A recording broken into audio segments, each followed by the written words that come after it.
गाथा कहानी बिंदुक का पिशाच योनि से मुक्ति। भगवान शिव की महिमा अपने आप में बड़ी न्यारी है। भूत भवन शंकर को प्रसन्न करना भी बहुत सरल होता है, इसीलिए तो उन्हें आशुतोष कहते हैं।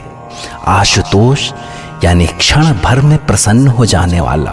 उन्हें प्रसन्न करने के लिए तो एक लोटा जल ही बहुत है।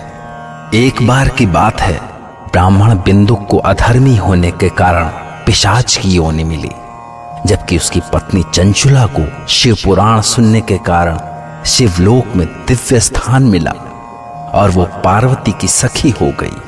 चंचुला देवी पार्वती के सामने हाथ जोड़कर प्रार्थना कर रही थी। उसकी प्रार्थना से देवी पार्वती अत्यंत प्रसन्न हुई और उन्होंने चंचुला से वर मांगने के लिए कहा। तब चंचुला बोली, हे देवी पार्वती, मुझे बरसों से अपने पति की कोई खबर नहीं है। वो न जाने इस समय कहाँ हैं और किस हाल में हैं। आप मुझे कुछ ऐसा वर दीजिए जिससे मैं वो जिस लोक में भी हूं वहां जाकर उनसे मिल सकूं। तब देवी पार्वती बोली, चंचुला, तुम्हारा पति बिंदुक बहुत पापी था। अपने पाप कर्मों के कारण ही वो इस समय विंध्याचल पर्वत पर पिशाच योनि में भटक रहा है।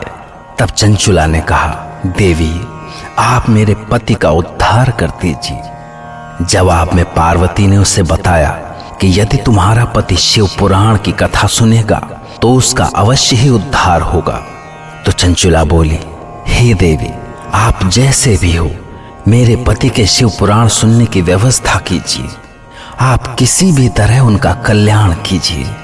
ऐसा सुनकर देवी पार्वती ने महादेव के गुणों का गान करने वाले गंधर्व राज तंबारू को बुलवाया और उन्हें विंध्याचल पर्वत पर जाकर पिशाच बने बिंदुक को शिव पुराण सुनाने का आदेश दिया। तंबारू के साथ चंचुला भी विंध्याचल पर्वत पर गई। वहां हर ओर अनेकों पिशाच भयानक उत्पात में लगे हुए थे। अपने पिशाच बने पति की दशा देखकर चंचुला बहुत दुखी हुई। तभी तंबारू ने उन भयानक पिशाचों के बीच शिव पुराण का पाठ आरंभ कर दिया। जैसे जैसे पाठ आगे बढ़ा, सारे पिशाच शांत होते गए। उनकी पैशाचिक प्रवृत्तियां मिटती चली गईं और अंत में जैसे ही शिव पुराण का पाठ समाप्त हुआ, सभी पिशाच अपनी पैशाचिक योनि से मुक्त हो गए।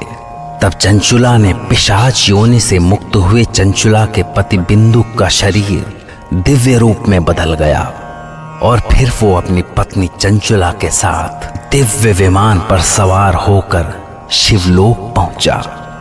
उसके बाद वो दोनों पति पत्नी शिव और पार्वती की सेवा में लग गए।